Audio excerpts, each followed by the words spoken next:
y por eso está aquí con nosotros el maestro Arturo Medina, que fue procurador fiscal y ahora es subsecretario de Gobernación.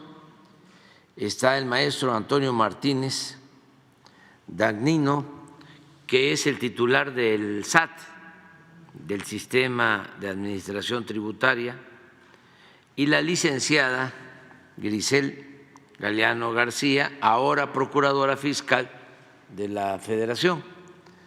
Ellos van a informar.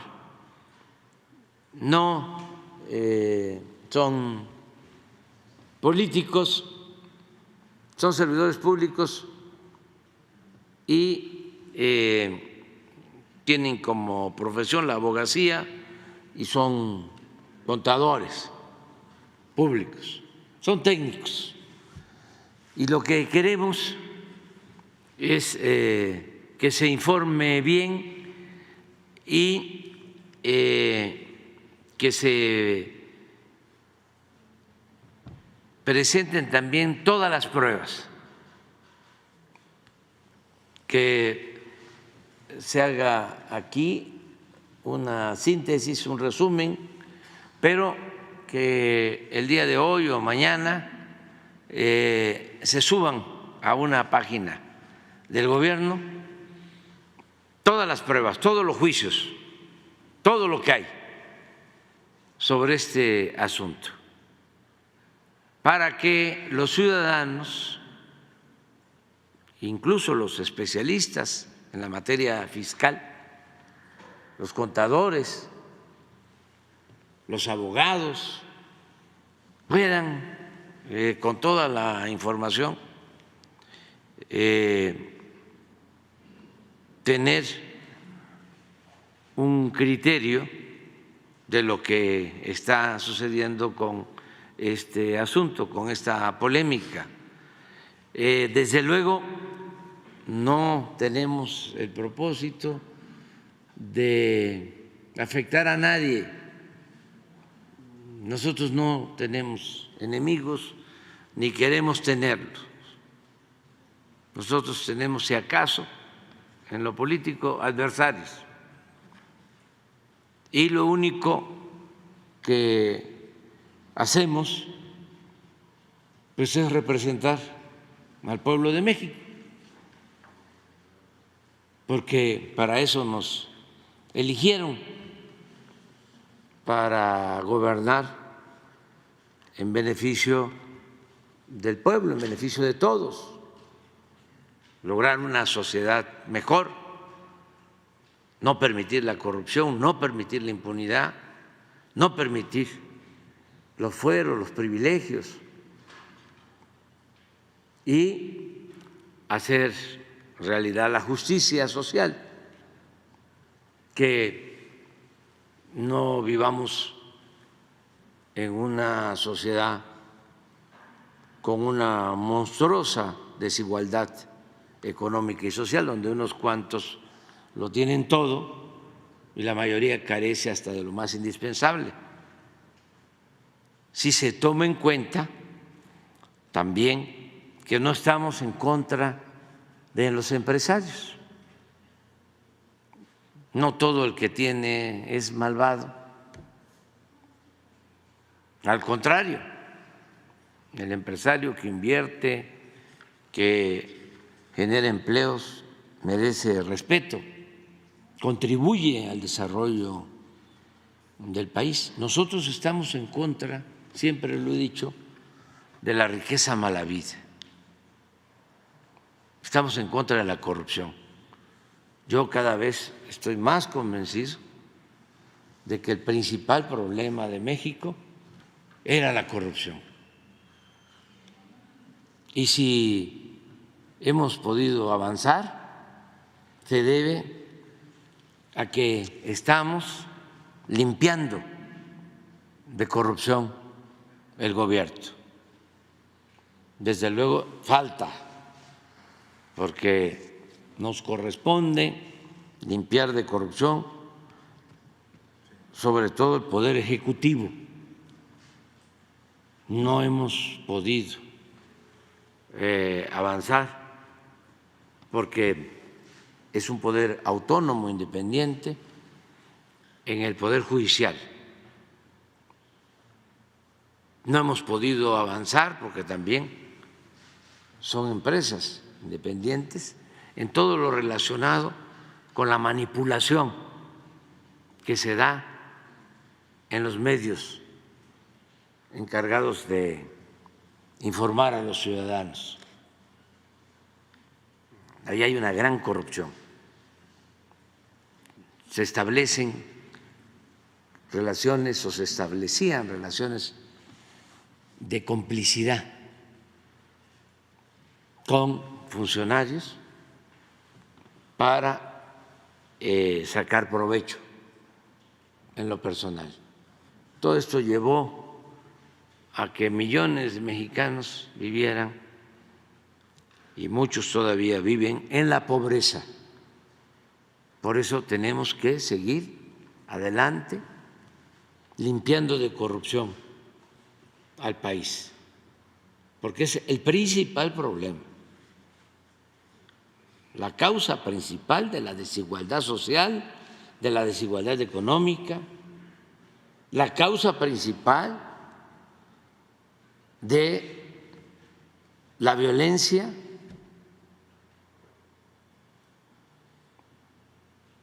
Y eso es lo que nos ha llevado a poner orden, que no haya impunidad, porque son las dos cosas, corrupción e impunidad. Si seguimos avanzando, limpiando la corrupción, el país va a pasar de ser una potencia cultural en el mundo a ser una potencia económica en el mundo. Hemos avanzado mucho. México ya tiene un lugar, un sitio especial en el concierto de las naciones por sus culturas, por las civilizaciones que florecieron y que nos heredaron costumbres, tradiciones excepcionales, únicas, que nos dan identidad, y también porque se tomó la decisión de ya hacer a un lado el llamado modelo neoliberal, que es una política de pillaje en beneficio de una minoría a costa del sufrimiento de la mayoría del pueblo. Entonces, vamos a seguir así, y no es nada personal. Que se entienda. Si, con todo respeto, Ricardo Salinas Pliego tiene pruebas o está él pensando de que nosotros queremos extorsionarlo porque el gobierno es corrupto, lo único que le pediría es que presentara las pruebas. Y si presenta las pruebas, actuamos. Nosotros hicimos un compromiso de no mentir, de no robar, de no traicionar al pueblo. En mi caso, lo que estimo más importante en mi vida es la honestidad. Pero si él sostiene de que hay corrupción en el gobierno y que tiene las pruebas, habló del manejo de los programas de bienestar, en particular de los adultos mayores. ¿Dónde están las pruebas? Por eso, que presente las pruebas. Si no, pues es como el señor general, que no es general, que dice que tiene llamadas, tiene videos en donde estoy recibiendo maletas de dinero, pues que los presente.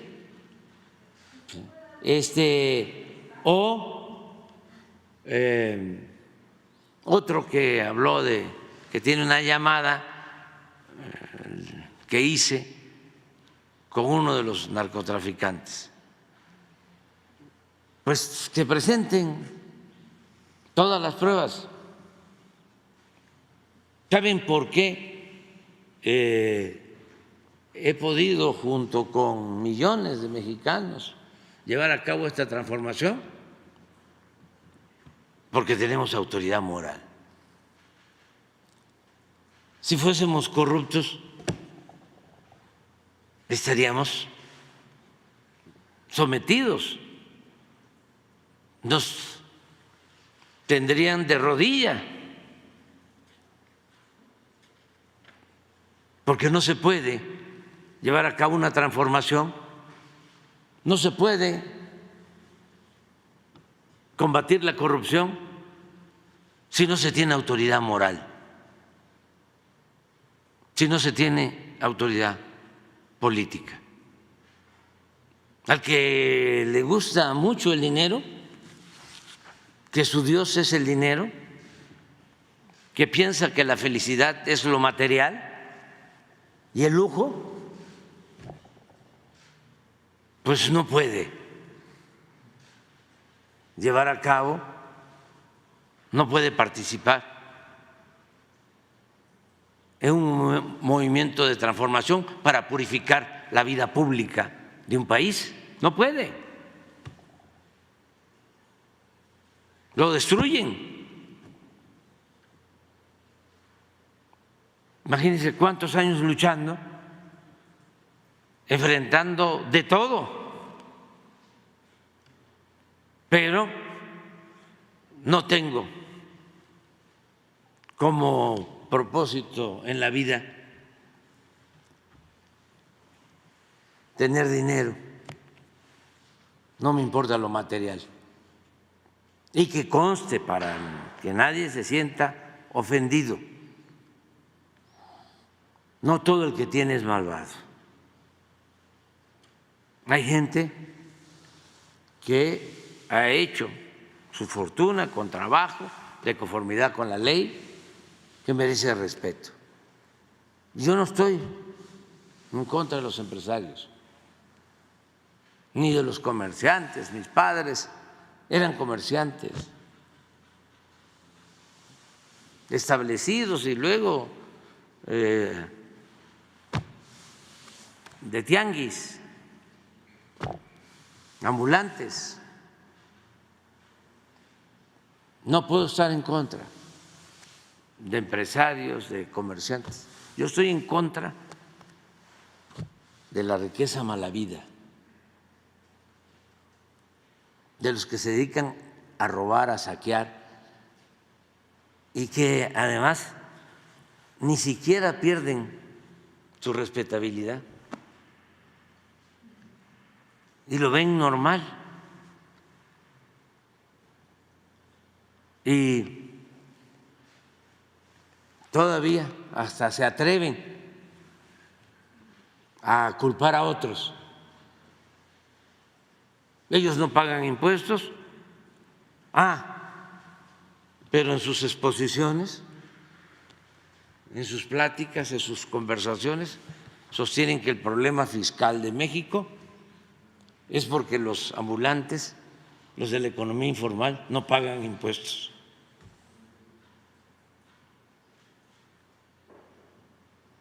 Así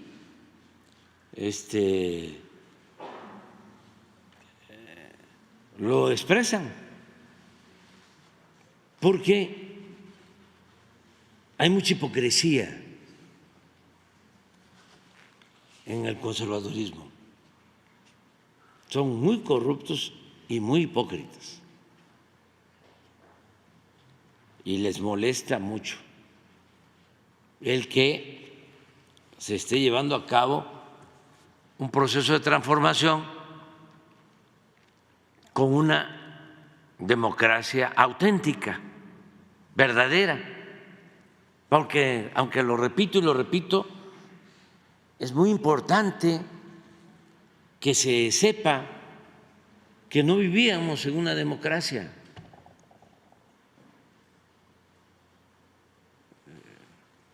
Lo que imperaba era una oligarquía que desde los tiempos de los griegos, desde Aristóteles, la oligarquía se define como el gobierno de una minoría, es el gobierno de los ricos.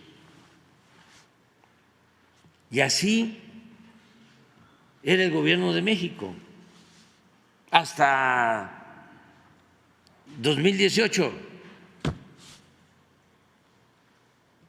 El gobierno era un comité al servicio de una minoría. No les importaba la mayoría del pueblo. Entonces, en sentido estricto, no había democracia. O la democracia era una fachada. Se simulaba que vivíamos en una democracia, porque la democracia es el gobierno del pueblo, para el pueblo, con el pueblo.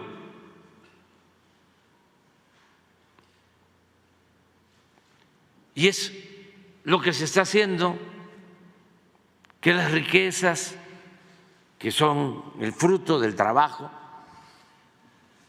de los mexicanos se distribuyan con justicia, que los ingresos se distribuyan con justicia, que el presupuesto se distribuya con justicia.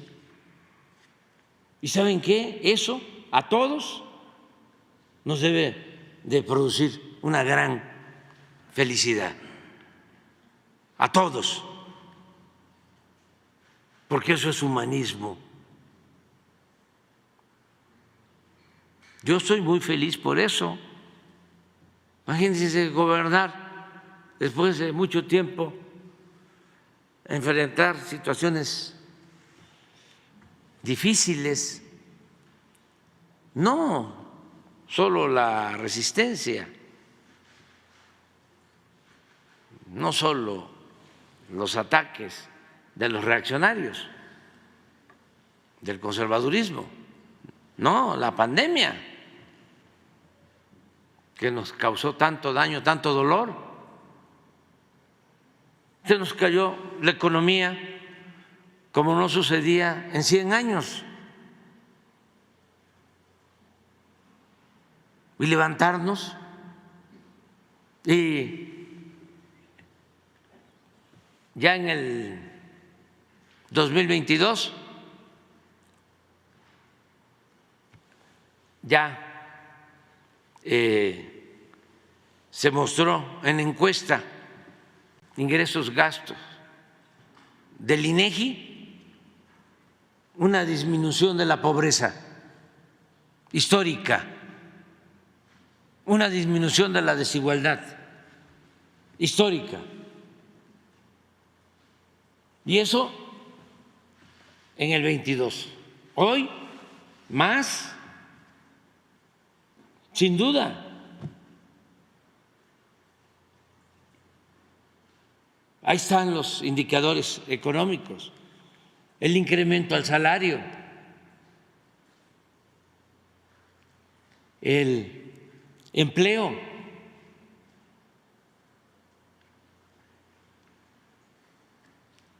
los programas de bienestar. Nunca en la historia se ven dispersados tantos fondos en beneficio del pueblo de México, sobre todo los pobres.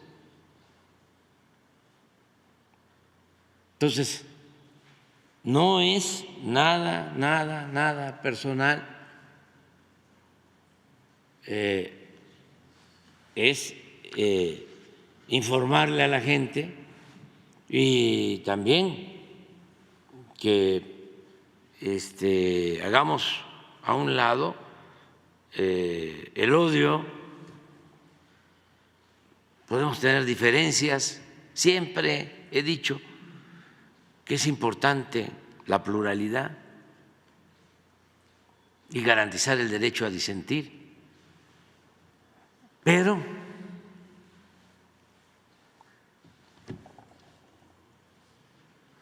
lo más importante de todo es la vida y ser felices, no amargarnos, no a la frustración.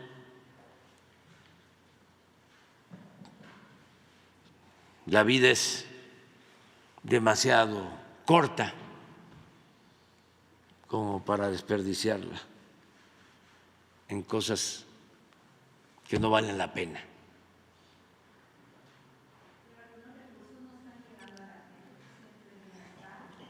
Entonces,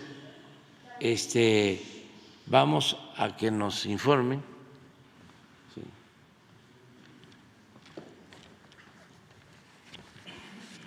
Muchas gracias, señor presidente. Buenos días a todas y a todos. Gracias. Antes que nada, quiero comentar, como lo hicimos la semana pasada, que la función del Estado y la función del SAT es cuidar que todos los ciudadanos contribuyan con el gasto, y esto permite financiar los proyectos para que el pueblo tenga una vida mejor. Siempre hemos hecho nuestro trabajo con apego a la legalidad. Durante todos estos años, todas las auditorías que hemos realizado han sido con apego a la legalidad. Nosotros, como ya lo comentamos, no vemos nombres de personas, no vemos nombres de empresas, únicamente vemos operaciones contables, financieras, que tienen repercusiones fiscales en el pago de los impuestos. Y son los contribuyentes quienes autodeterminan sus cálculos y son ellos quienes nos dan la información. Entonces nosotros revisamos la información que ellos entregan al SAT. Ahora bien, en esta presentación vamos a hablar sobre los temas de la hacienda pública con Grupo Salinas y dividimos la información en 3 puntos. Los primeros son los montos pagados por auditorías y resoluciones judiciales durante la administración del presidente Andrés Manuel López Obrador, pero tiene que ver con montos de auditorías y que se autocorrigieron las empresas de Grupo Salinas y un pago por una resolución judicial. El segundo punto tiene que ver con los adeudos pendientes de pago, que son montos adeudados que vienen ya desde administraciones anteriores, del 2019 para atrás, cuando estaba Calderón y Peña, y de 2019 para adelante, en la administración del señor presidente Andrés Manuel López Obrador. Por último, los argumentos de defensa. La siguiente, por favor. Como ya comenté, los montos que han pagado el grupo en esta administración han sido 4.868 millones de pesos, 2.096 millones de pesos fue resultado de auditorías a diversas empresas que se hicieron y que dentro de las auditorías ellos pagaron 2.096 millones. Un monto por 2.772 millones que fue por una resolución. La siguiente, por favor. Estos ya son los adeudos totales, son los adeudos pendientes de pago. Del lado izquierdo podemos ver los adeudos por más de 53,000 millones de pesos. Estos adeudos se encuentran en 4 empresas, en 17 juicios y todos fueron auditorías de 2008 al 2018.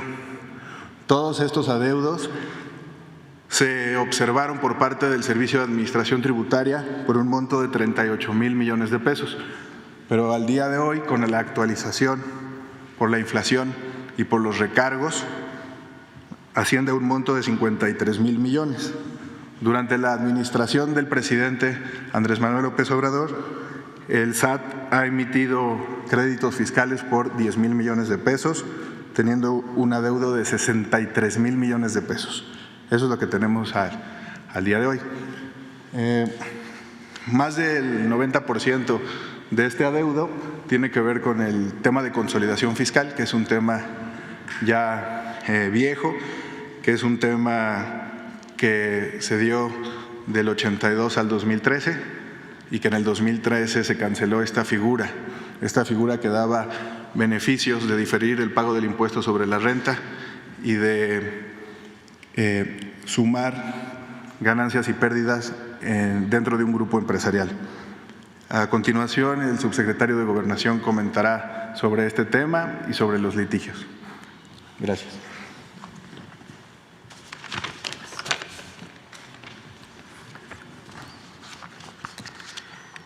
Gracias. Muy buenos días. Con su permiso, señor presidente. Primeramente, explicaré en qué consiste la consolidación fiscal, que es el principal tema de las auditorías que tienen que ver con los adeudos de este grupo. La consolidación fiscal, si recuerdan, otorgaba a los contribuyentes dos beneficios. El primero, otorgaba la posibilidad de sumar las ganancias y las pérdidas de un solo grupo y con ella tener un mismo resultado. El segundo, permitía diferir o aplazar el pago del impuesto sobre la renta.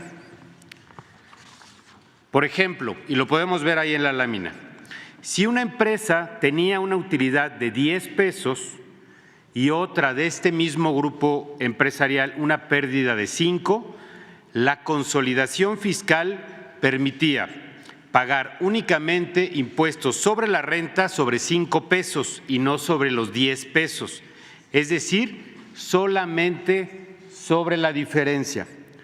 Dicho esquema, como ya se mencionó, terminó en 2013 y las empresas tenían la obligación de pagar los impuestos que hubieran postergado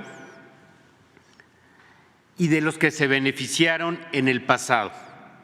La consolidación fiscal fue una figura de diferimiento de impuestos, no de condonación o cancelación de estos. Siguiente, por favor. Como ya se mencionó, derivado de las auditorías de 2008 a 2013, se concluyó que dos empresas de este grupo empresarial adeudaban cerca de 33,000 millones de pesos, los cuales actualmente se disputan en 7 juicios. Estas empresas, usando su estructura legal y corporativa, han impugnado y retrasado la emisión de una sentencia definitiva que las obligará al pago de sus impuestos. Solo por citar un ejemplo, en uno de los juicios, desde marzo de 2014, la empresa tenía la obligación de pagar sus impuestos y en noviembre del 2015 el SAT revisó este tema, pero no estando de acuerdo con esta determinación, la empresa se inconformó y posteriormente promovió un juicio de nulidad que 5 años después, es decir, en octubre de 2020, reconoció la validez de este cobro que hacía el SAT. Pero también vemos cuánto tiempo se tarda en resolver cada instancia judicial. Posteriormente, la empresa interpuso un juicio de amparo, el cual el tribunal colegiado intentó resolver en el 2021, pero la empresa lo impidió porque solicitó a la Suprema Corte ejercer su facultad excepcional de atracción, con lo cual se suspendió temporalmente la resolución del asunto. También es sabido que desde diciembre de 2022 el ministro Luis María Aguilar Morales hizo suya la petición de la empresa de que atrajeran el asunto y en esta etapa el expediente estuvo guardado o esperando 8 meses solo para resolver si la Corte tenía o no interés en conocer el fondo del asunto. Y mediante una votación que también es pública, en la que solo el ministro Aguilar apoyó su proyecto, los ministros de la segunda sala determinaron en numerosos que ya había sido debatido en numerosos precedentes judiciales este caso y lo devolvieron al tribunal colegiado, quien esperamos en breve deberá resolver el fondo del asunto. Este gobierno, el de la Cuarta Transformación, está comprometido con el pueblo de México. Por eso el pago proporcional y equitativo de contribuciones, como establece la Constitución, es fundamental para el bienestar de todas y de todos, porque de ahí se pagan los programas de bienestar, las inversiones de los proyectos, la educación, la salud, de la que disfrutan todas y todos los habitantes y en particular las niñas y niños de nuestro país. Las cantidades millonarias de impuestos que deben pagar los grandes consorcios deben ser recaudadas oportunamente para su correcta aplicación en beneficio del pueblo. Y también, como ya lo anunció el señor presidente, mencionar que la información que se ha abordado aquí, así como la información relevante que constata, demuestra o acredita lo expuesto, se subirá al portal del Gobierno federal, del Gobierno de México, y donde se documentará lo que aquí se ha vertido. Es cuanto. Muchas gracias.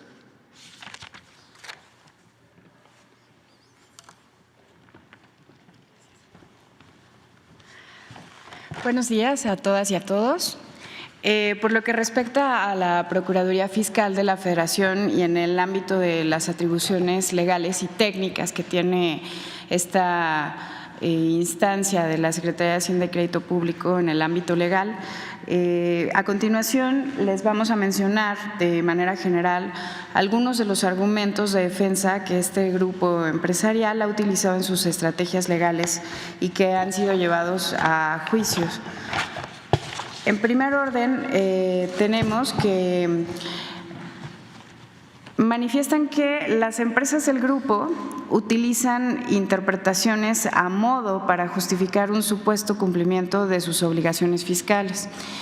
Al respecto, cabe señalar que las autoridades fiscales o la defensa que llevamos a cabo evidentemente es para comprobar ante la autoridad jurisdiccional la correcta interpretación de la norma que se lleva a cabo por la autoridad fiscal, y cabe señalar que en la mayoría de los casos se ha ganado. Esta interpretación ha sido utilizada de manera correcta por la autoridad fiscal. Se alega también por parte del grupo que la inconstitucionalidad de las leyes que aplica la autoridad fiscal va en contra de los intereses de este consorcio. La autoridad fiscal también ha demostrado en diversos juicios que la constitucionalidad de las normas que aplica es válida y está vigente, y las autoridades jurisdiccionales así lo han determinado en sus resoluciones.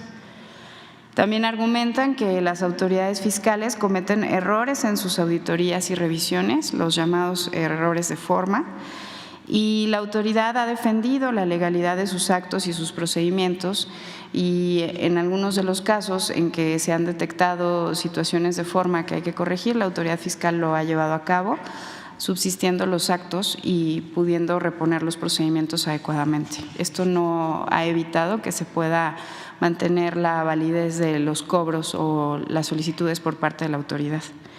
También argumentan el desconocimiento de los actos de autoridad, obviamente aquellos que no les son favorables, con la finalidad de obtener resoluciones que no son procedentes y paralizar a las autoridades administrativas a través de resoluciones judiciales.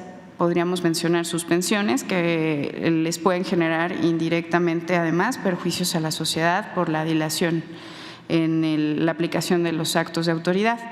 La autoridad fiscal ha aportado pruebas y demostrado en cada uno de los juicios que han intentado estas tácticas que las notificaciones, los plazos y los cobros que ha realizado la autoridad fiscal se han realizado en tiempo y en forma. También tenemos que en los procedimientos y controversias que promueven, interponen recursos o medios de prueba que resultan en muchos casos innecesarios con la finalidad de retrasar la resolución de los asuntos. Las autoridades fiscales han acudido a todas las instancias judiciales para contestar cada una de las demandas y cada uno de los recursos que interponen, y en estos casos se ha sido muy enfático por parte de la defensa de la autoridad fiscal que se está en presencia de estrategias para retrasar las resoluciones de los juicios y el cumplimiento de las obligaciones fiscales. Es cuanto, señor presidente. Muchas gracias. Bueno, pues ya está la información en lo general y se va a subir en las redes, en la página del gobierno, con anexos y juicios lo más ordenado posible para que los ciudadanos y especialistas tengan todos los elementos, ¿no? Muy bien. Tenemos pendientes dos compañeros, Carlos Guzmán y José Sobrevilla. Y luego empezamos por Carlos Guzmán. De este lado, presidente, Carlos Guzmán, de 4 Media Telecomunicaciones. Estaban noticias. Pues con respecto al tema, sí me gustaría tomar lo que acaba de comentar el compañero en la jornada, si se van a buscar acuerdos respecto al tema fiscal, quitas, como lo había mencionado hace algunos días, señor presidente. Sí, todo lo que la ley nos permita hacer. Nosotros como servidores públicos también tenemos límites. Mencionaba el caso de cuando le devuelven impuestos en el gobierno de Fox a Jumex, a Jugos del Valle. No quiero equivocarme para no afectar a nadie, pero sí fue a Jugos del Valle. Se le devolvió el IVA y había un juicio como estos y la empresa era defendida por Diego Fernández de Ceballos. Entonces, Diego, muy influyente, logró un acuerdo antes de que la autoridad judicial resolviera. Entonces, se le devolvió el impuesto a Jugos del Valle, que además, ¿quién paga ese impuesto? El consumidor. Ni modo que al devolverle el impuesto a Jugo del Valle se lo devolviera a cada consumidor. Entonces, ¿qué les quedó a ellos, a la empresa? Y no se continuó con el proceso judicial sin ningún trámite.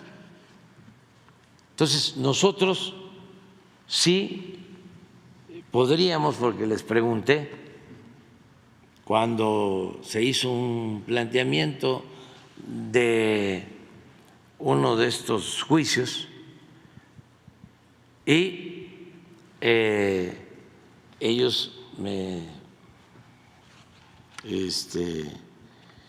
respondieron que sí se podía y les dije, no en todo, sino en una parte, cuánto se podía descontar. Más o menos, ¿qué parte podría ser del total del adeudo, presidente? Del total de los 20,000 en aquel entonces eran 14, quedaban 14. Y con quitas por recargos, multas, actualizaciones. Pero pues no aceptó Ricardo, y le pedí al fiscal que lo planteara para que se llegara a un acuerdo, como lo hemos hecho en otros casos, con contratos. En vez de ir al pleito, pues vamos a buscar el acuerdo siempre y cuando se beneficie la hacienda pública. Aprovechando el video que publicó el empresario ayer por la noche, no sé si lo vio, hay un video que publicó ayer por la noche donde mencionaba que eran mentiras el tema de la cuestión de los impuestos. Ya aquí los funcionarios acaban de mencionar obviamente la versión y las pruebas que tienen. Con relación a este video dice que no lo vio, pero menciona varias cosas. Seguramente alguno de los funcionarios sí lo vio, no sé si Arturo lo vio, nos puede comentar respecto al video.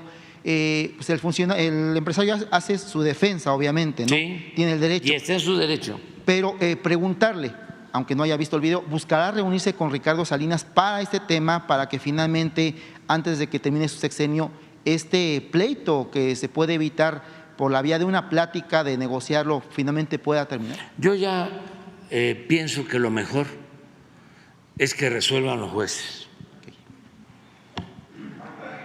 Lo deja en manos de los jueces. Sí, el Poder Judicial. Okay. Porque, miren, cuando yo hice el planteamiento, porque hablamos y él vino con deseos de que se llegara a un acuerdo, pues yo le dije sí y les pedí a ellos que hicieran una revisión para ver qué se podía legalmente, y solicitando la autorización del Poder Judicial, ¿sí?, qué se podía hacer para llegar a un acuerdo, cuánto se podía quitar de la deuda. No estamos hablando de los 60, de todo, sino de una parte, eran 33, de los cuales 21 son de las… 21 de los que estaban en… Sí. Entonces, actuando ahora sí que de buena fe, ¿sí?, yo tenía que informar aquí al pueblo de México, como lo hago, de que se había llegado a ese acuerdo y que se había dado un descuento. Como lo planteé, ¿sí?, empezaron las sospechas de que como un descuento. Aquí está Álvaro, que fue el primero que puso bajo sospecha el acuerdo. Dice, ¿y por qué ese descuento al amigo? O el enjuague. Entonces, cuando él manda a decir que no quiere, yo digo, pues Dios existe. Sí, me protege mi ángel de la guarda. Porque imagínense, se acepta, Álvaro podía imaginar cualquier cosa, pero a él le generaría dudas, pero a mis adversarios,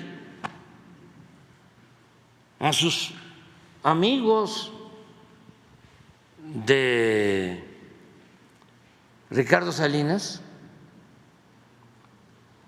de mis amigos de clase, no de escuela, sino de clase social.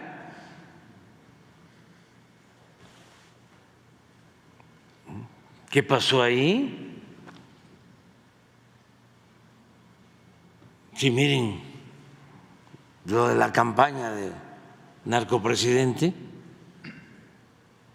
del supuesto general, pero el New York Times y el mejor periodista del mundo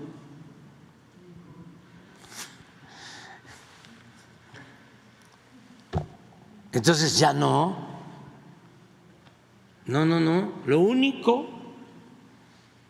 es que el Poder Judicial, que es al que le corresponde resolver sobre este asunto, lo haga con prontitud. Confía en que Es decir, que haya justicia expedita, que no se vayan a seguir aplicando tácticas dilatorias y termine mi gobierno y quede este asunto ahí pendiente. ¿Confiaría entonces que antes de que termine su administración se Sí, resuelva? yo, porque ni modo que en 6 meses no van a resolver un asunto tan importante. ¿Cómo no va a ser importante que estamos hablando de más del presupuesto de un estado de la República? Había puesto el ejemplo de Colima, ¿no? Sí, o Baja California Sur tiene 21,000 millones, 21,000 millones al año de presupuesto. ¿Cuánto tiene Tlaxcala? Debe tener 18,000. Aquí estamos hablando en total, sin que eso signifique, ¿sí?, que sea lo que deba de pagar. La autoridad competente es la que va a resolver, pero estamos hablando de un monto en lo general de 63,000 millones de pesos. Aprovecho para preguntarle, porque están aquí, bueno, está la procuradora que le sabe al tema legal. Yo soy de neófito en temas legales, pero aprovechando que está aquí la procuradora y la gente que le sabe al tema de los impuestos y al tema legal, pues reiterarle la pregunta ahora a ellos. ¿Se podría resolver antes de que el 30 de septiembre que finaliza la administración, procurador? A ver, cualquiera de ustedes. O a Arturo. Gracias. ¿O los tres? Sí, pues la aspiración es que los tribunales resuelvan. Antes, por un lado vemos cómo un expediente de la Corte dura 8 meses y antes en los juicios 2 y 5 años. Confiamos en que el tribunal colegiado sí lo pueda hacer. Recordar también, como dijo el presidente, cuando baja de la Corte al colegiado, solamente tardó 55 días y desecharon el proyecto que él iba a postergar más la resolución. Entonces, confiamos en que sea así y que pueda resolverse por el bien de la hacienda pública y del pueblo de México. Entonces ya no hay opción, Arturo, que regrese este tema, que regrese, porque ya la Corte ya resolvió, el tribunal lo tiene que resolver, no ellos, no la Corte. ¿Esto podría acelerar el proceso, Ricardo?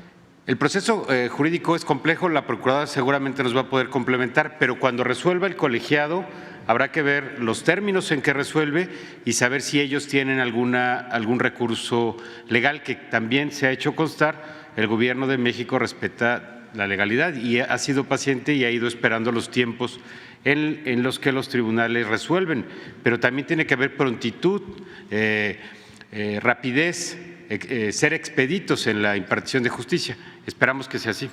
Perfecto. Gracias. Los 17 juicios se encuentran en diversos tribunales colegiados. Esperamos que ya está esto en segunda instancia. Ya en primera instancia le dieron la razón al Servicio de Administración Tributaria. Ya en algunos casos la Corte los regresó.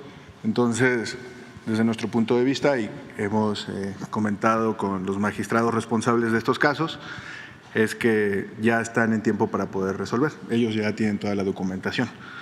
Ahora, de los temas de las disminuciones, de las multas y los recargos, eso aplica para todos los contribuyentes, es su derecho, siempre y cuando sean impuestos propios. Si son impuestos retenidos por sueldos y salarios, pues es la retención del trabajador, no se la pueden quedar. Si es el impuesto al valor agregado, que es el IVA, que también lo paga el consumidor, como bien lo comentó el señor presidente, pues eso no podría haber disminuciones.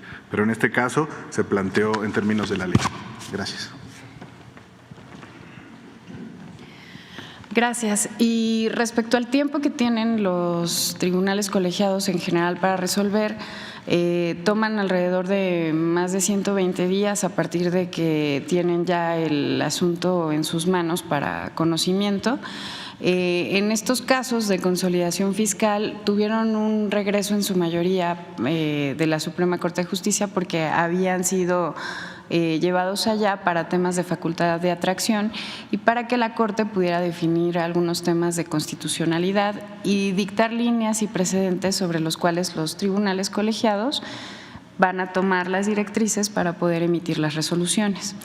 Dependiendo de las cargas de trabajo que los colegiados en materia administrativa, sobre todo en el primer circuito, que es donde están estos asuntos, puedan tener en sus manos y puedan organizar estas cargas, entonces veremos visibilizada la resolución. Consideramos que habiendo sido regresados casi todos a más tardar en la primera quincena de enero de este año, podríamos ya tener en un tiempo breve y prudente ya resoluciones definitivas por parte de estos colegiados dentro de estos 120. Ya no habría posibilidad de que sean para la empresa o las empresas. No, ya son resoluciones que ya son con carácter definitivo y dependiendo de estas, pues ya se verificará el contenido de esas resoluciones y las directrices que manden, que es lo que procede para las autoridades fiscales y administrativas.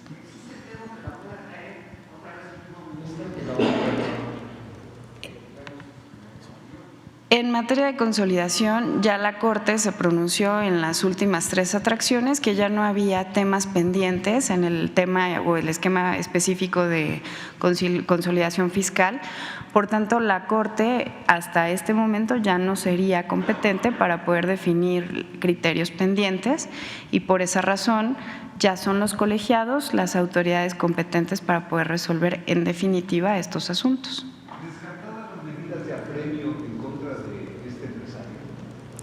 Respecto a las medidas de apremio, aún no podrían ser utilizadas porque necesita emitirse una resolución definitiva en sus asuntos en tribunal colegiado y entonces procedería, si la autoridad fiscal tiene una determinación a su favor, entonces los procedimientos administrativos de ejecución que están incluidos en la legislación fiscal. El peor panorama para el asunto de la consolidación, en realidad el peor panorama es no poder tener la posibilidad de cobrar a lo que el Estado tiene derecho. En todo caso, la autoridad judicial justamente es lo que tiene que analizar si es que la autoridad fiscal utilizó los criterios adecuados para determinar las cantidades y los montos que ya platicamos hace un rato y en ese sentido, entonces, se procedería a verificar que sí es pertinente y que no, que el contribuyente tenga que pagar para el fisco.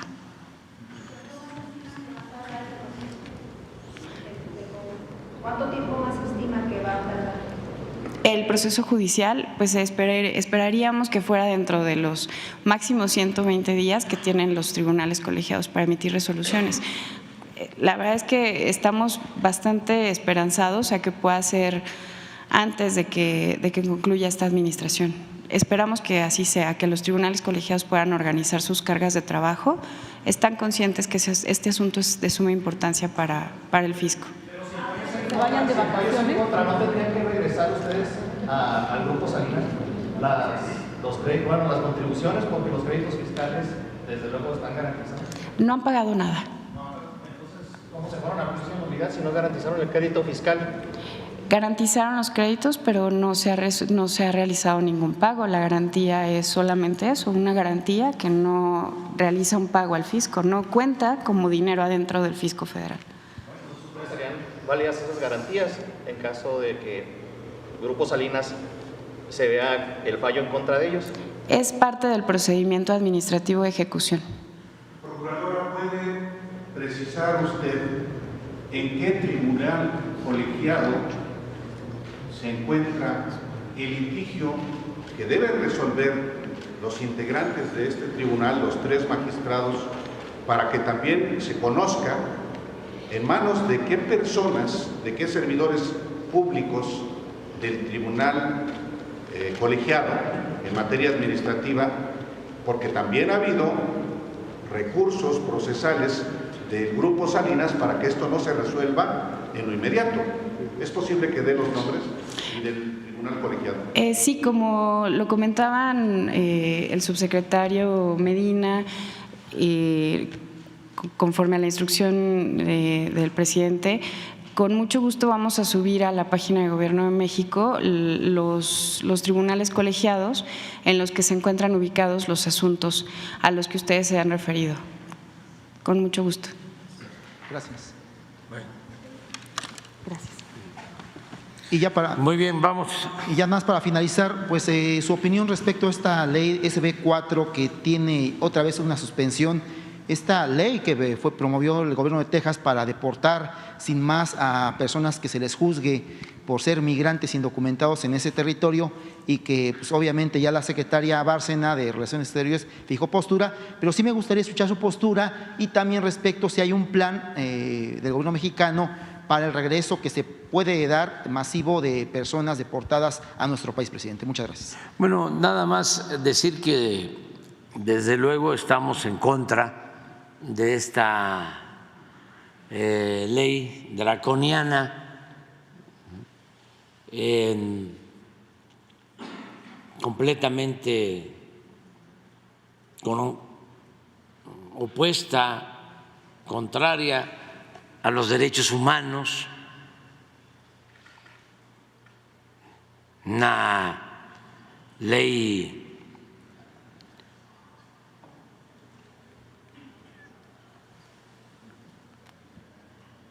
deshumanizada por completo, anticristiana, injusta,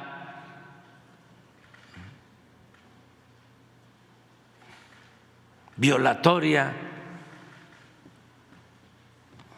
de preceptos, de normas de la convivencia humana, no solo del derecho internacional, sino hasta violatoria de la Biblia. Y esto lo digo porque quienes aplican estas medidas injustas, inhumanas, van a los templos. Se les olvida que en la Biblia se habla de tratar bien al forastero.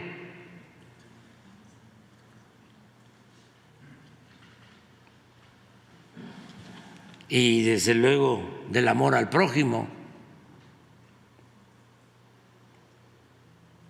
Son algunas autoridades muy hipócritas.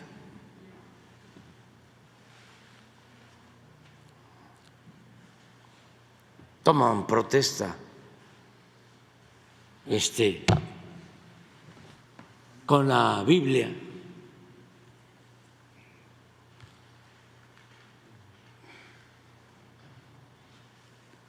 Además, es violatorio del derecho internacional. No puede un Estado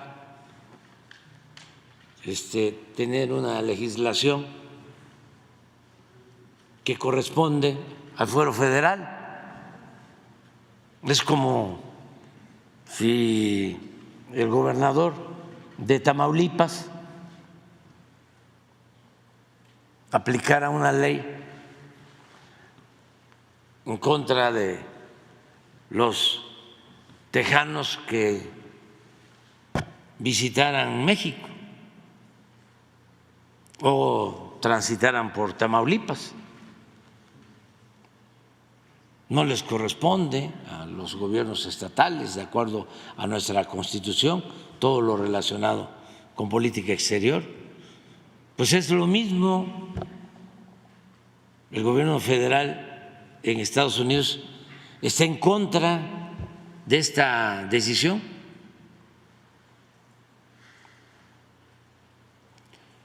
Y no queremos adelantar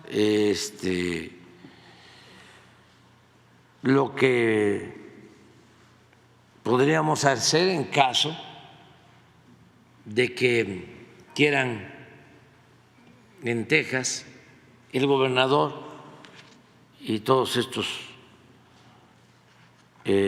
antimigrantes, antimexicanos, hacer, si pretendieran deportar, por ejemplo, que no les corresponde, nosotros no aceptaríamos deportaciones, de una vez lo adelanto, del gobierno de Texas.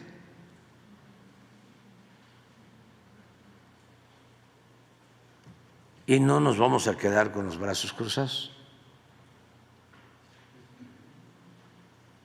Esa es la respuesta, pero con más conocimiento del derecho internacional, con más diplomacia, va a haber una respuesta de la Secretaría de Relaciones Exteriores, porque también todavía no está definido. Un día la Corte Federal resuelve que no procede lo que quieren el gobierno, lo que quiere el gobierno de Texas, y al día siguiente dice que sí, y todavía en la tarde, noche, volvieron a negar la autenticidad de la ley de Texas. Entonces, vamos a esperarnos, pero eso es lo que puedo comentar. Nos queda José Sobrevilla. Gracias, presidente.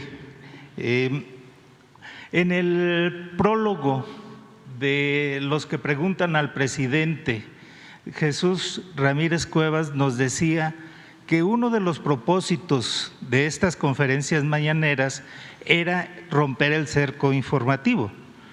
Sin embargo, se ha convertido esto en un modelo de comunicación política de su gobierno. Entonces, le preguntaría, a estas alturas del sexenio, ¿cómo calificaría este ejercicio diario y qué ventajas y o desventajas destacaría para los futuros gobernantes en todos los niveles? Bueno, yo lo recomendaría, pero depende de cada quien. A nosotros nos ha servido mucho, nos ha ayudado mucho, porque podemos ejercer nuestro derecho de réplica, aunque padecemos de mucha censura. Sin embargo, respetando la ley, aguantando intolerancias,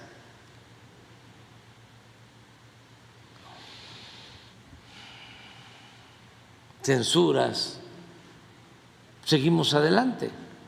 Por ejemplo, ayer nos llegó otra notificación para bajar una conferencia. Es que si lo digo, no, es una donde, pero véanla ustedes para que tengan una idea de cómo están contra nosotros. Lo voy a decir en términos así muy generales. En sentido figurado. Hubo un hecho aquí escandaloso, un acto de provocación. Mostramos hasta los tiradores, ¿no? ¿Se acuerdan? Sí. Pero se dio a conocer también una declaración de una persona en donde decía que iban a ir a las campañas. Sí, que iban a ir a las campañas. Y yo hice un llamado para que no hicieran eso. Y por eso, porque hice el llamado que no hicieran eso, porque no tenía que ver una cosa con la otra, porque una cosa es lo electoral precisamente y otra cosa pues es lo que estamos tratando aquí. Entonces, ayer llegó la notificación, 6 horas para bajar la conferencia. Y es eso, nada más, porque hicimos referencia a que no fueran a las campañas, ¿no?, pues a provocar. Ya la bajamos, sí, estamos, pero cumpliendo al pie de la letra todas las recomendaciones. Antes de que las emitan, ya las cumplimos. O sea, entonces, que el INE, por eso, aún con esta censura, es importante la comunicación. Tan es importante que no se la pierden hasta nuestros adversarios. Se enojan y todo, pero ahí la están viendo. O sea, si yo, así como se pone el mensaje de que no deben de utilizarse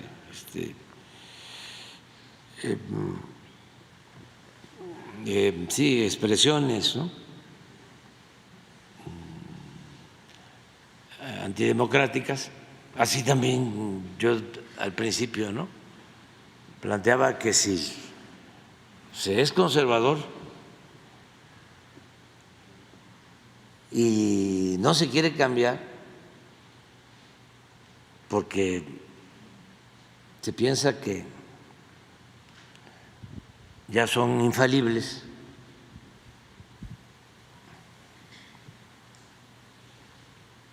¿sí?, y que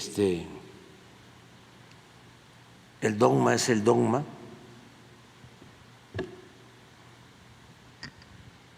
para que hacen coraje, ¿no?, viendo esta rueda de prensa donde pues actuamos con libertad. Considera. Pero sí ayuda mucho y sobre todo la gente sí ve, digo, la mayoría de la gente, o sea, no todos los mexicanos, pero sí muchos ven la conferencia. Hay quienes me dicen, no me pierdo una. Todavía hace 2 días estuve con una persona que en un restaurante lo identificaron en Puerto Progreso, Yucatán. Dice, nosotros teníamos una información distinta, ahora ya cambiamos, no nos perdemos una mañanera. Y a mí pues hasta me llaman la atención, pero es por culpa de ustedes, eso es otra cosa, porque tardamos mucho